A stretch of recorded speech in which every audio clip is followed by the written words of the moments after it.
What's going on, everyone? So yesterday we got news that the Houston Rockets ended up losing Fred Vanvleet for probably the entire season.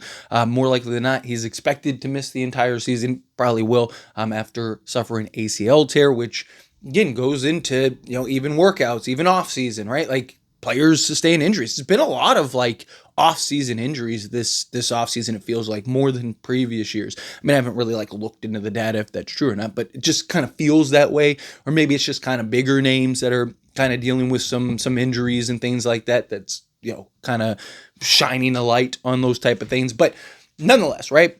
Got comments, obviously. Hey, what do you think? How do you feel? Right? Obviously, this is a team that we're competing with in the standings and whatnot, and I think that this terrible for the Houston Rockets, right?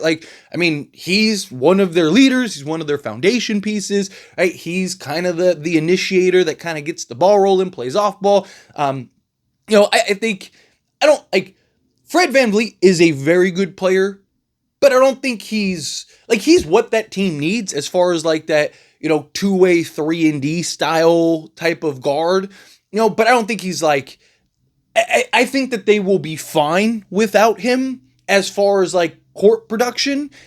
I think they'll be able to because you just need guys Kevin Durant could bring the ball up and be your initiator if you need to, and then play off ball and then do it. I don't think this is a huge detriment to where it's oh my God, that's it. Their season's completely cooked.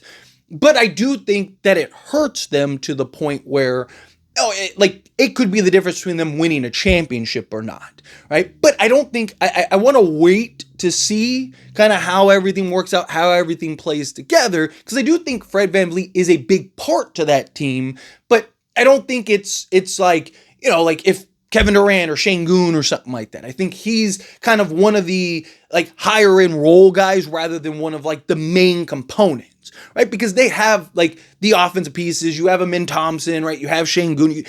Fred VanVleet's there to essentially initiate, be the vocal leader. He can still do a lot of the as he's recovering, sitting on the sideline, stuff like that, kind of be an extension, be a guy in the locker room, through his recovery and stuff like that. But it does put Houston in a tough spot because they don't have the money. They're in a very similar situation to our Lakers where they don't have the money to sign anybody. So they're going to lean very heavily into guys like Reed Sheppard, which actually could potentially be better for them if Reed Sheppard can kind of be the guy that the expectations are. Because one of the big problems that Houston has is the lack of shooting, right? And lack of offense, period.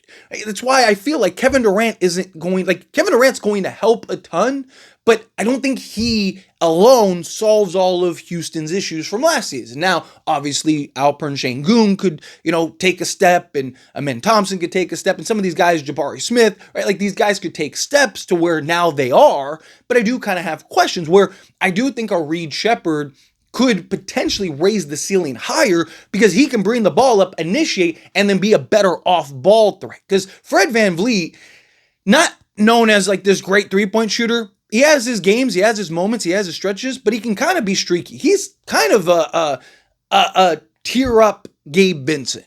Right? And I've talked about this in the past and even made, similarities to, Gabe Vincent and Fred VanVleet. Where Gabe Vincent, he's not that wheel and deal. He's just picking teams apart with his passing and playmaking and this just elite score and all those things. He's more of the 3-and-D style guard. He's bringing the ball up. He's initiating. He's getting guys going, playing off ball, and being that defensive piece for you. But Houston has so many defensive pieces. I don't think that they're going to necessarily, Fred VanVleet will help, but I don't think it's the end of the world on the defensive side of things because they're the longest team in the league as far they have 14 players or something, or 11 players, something like that all have 7+ foot wingspans. They are long, lengthy, defensive, versatile.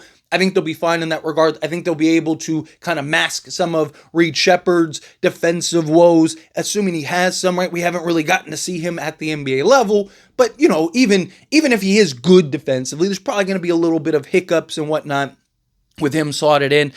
So those are kind of some question marks.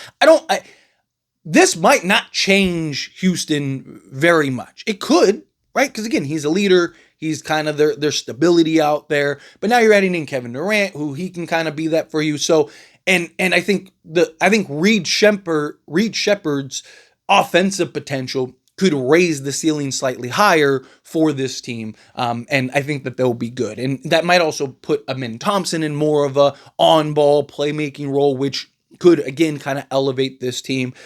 So I want to wait before I'm like, oh, this team is cooked, because I don't think that they'll be cooked. I still think that they'll be very good. I had my questions about them being a true contender, even with Kevin Durant and Fred VanVleet. Obviously, this kind of raises the questions more, but I do think that there is a version of Houston that's actually better because, again, Reed Shepherd being able to play more off ball, being able to shoot the basketball, be able to kind of pick teams apart, get to his spots. Like, it's just how quickly will he be able to kind of accelerate to that level to where he can be a reliable offensive option for them. So if he can, that could, again, raise the ceiling for them, kind of give them more offensive versatility in that starting group, assuming that they go with him as a starting group and stuff. So a lot of questions with Houston, but this is a Laker channel, so want to kind of loop it around to the Lakers side of things, right? Because, gotta tie it in and make a connection. Houston, I think, is a team that now the Lakers should monitor as far as trades go. You could, again, Fred VanVleet is kind of like a Amazon version of Gabe Vincent. If like Gabe Vincent's like the Wish version of a Fred VanVleet, because again, Houston, they just need the initiator. They just need the guy that can bring the ball up, get them into their actions, and then play off ball and knock down the three ball. So I could see something where Houston, as they progress into the season, because I don't think it's something that you do right now. Also, Lakers and Houston are just in a tough spot, and you'd have to kind of match salaries perfectly. And Gabe Vincent's only making $11.5 million, but I don't imagine that Houston's going to want to give up any like major significant piece. But could you get one of their like wing players or something like that, because they just have an abundance of guys? Could you maybe work something out, or could you get maybe Dorian Finney-Smith back at some point, right? Like, could you maybe work something out to where, again, it'd have to be close to trade deadline, because a lot of their guys that they have right now that aren't like their young talent all just sign new deals with them, so you wouldn't be able to make that trade until closer to the trade deadline. But if I do think that they may look to add kind of some type of guard, at least for the season. And Gabe Vincent, right, is a guy that is that guard for you, who is cheap enough and also an expiring contract. So you could kind of use Gabe Vincent to get you through the season.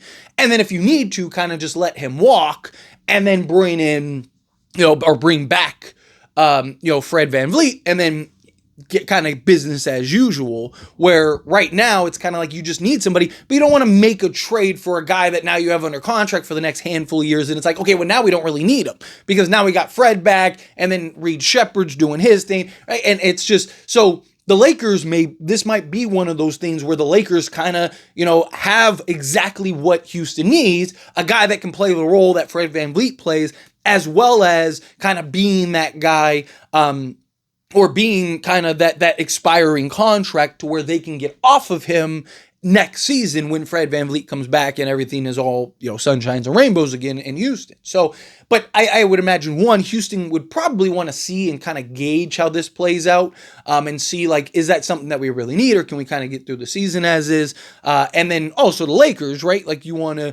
what can you get? Can you get like a Tari Eason or something like that? Like, can you get I'd be looking to try to add one of their wings, right? Can we get one of their athletic, versatile? You're not going to get like a Jabari Smith or something like that. Now, maybe if you were to do an Austin Reeves trade, right? Maybe do a sign and trade with Austin, or not sign and trade, a trade for Austin Reeves. I mean, you could do a sign and trade in the offseason, but maybe you're looking to do a trade for Austin Reeves, because one of the problems and concerns with Reeves and a trade for Reeves right now is it's hard to get value in return because his contract is so cheap. But maybe you could do something where maybe you could get a Jabari if they don't really need him as much because they already have that wrapped up. So like maybe you could get like a Jabari and a pick or something like that, depending on how much value Austin Reeves has, right?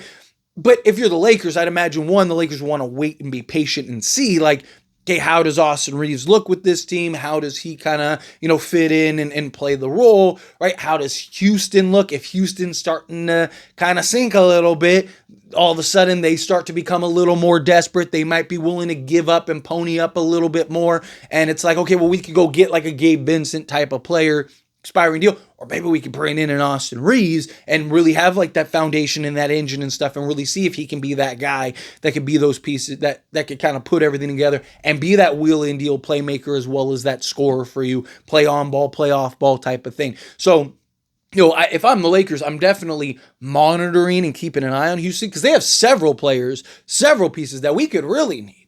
I mean, if like Clint Capella starts getting a little itchy because he's not getting the playing time and whatnot that he needs or that he wants or he's looking for, maybe if you're the Lakers and you kind of need an upgrade at the center position, right? Not starting, but like backup, maybe you're working something out to where you're getting Clint Capella and like maybe a Tari Eason or something like that. You just get kind of this veteran wing and you also get this like 3-and-D or this backup center kind of upgrade that spot, right? Like there's moves and potential there. But these are the kind of things, like, if you're the Lakers, you're kind of keeping an eye on, right? This is why I think the Lakers should continue to be patient. Things are going to happen just naturally through the course. Obviously, you never want to see it be due to injury, right? Like, I would love to see a Houston trade, but it have nothing to do with Fred VanVleet going down, right? Because I want to go through Houston full-fledged, 100%, right? Because, like, we beat Houston in the playoffs, like, oh, well, if they had Fred VanVleet, it's like, it's just... I always want everybody to be full strength. So that way when the Lakers win, it's like, what are you going to say? Right? We ran through everybody and they were full-fledged. We, like you always, in competition, and as just an NBA fan, I want to see the best level of competition possible.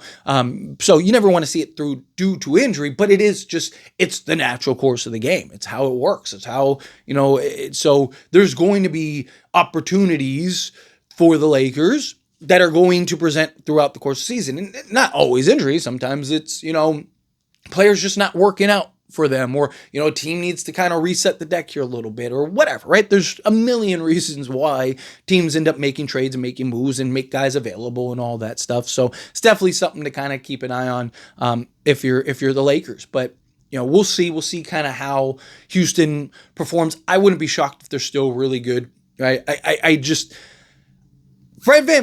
don't want to undersell Fred VanVleet on Houston. I don't, right? I think Fred VanVleet is important for that team in a lot of ways, but I think as far as on-court production, I think that they'll be fine.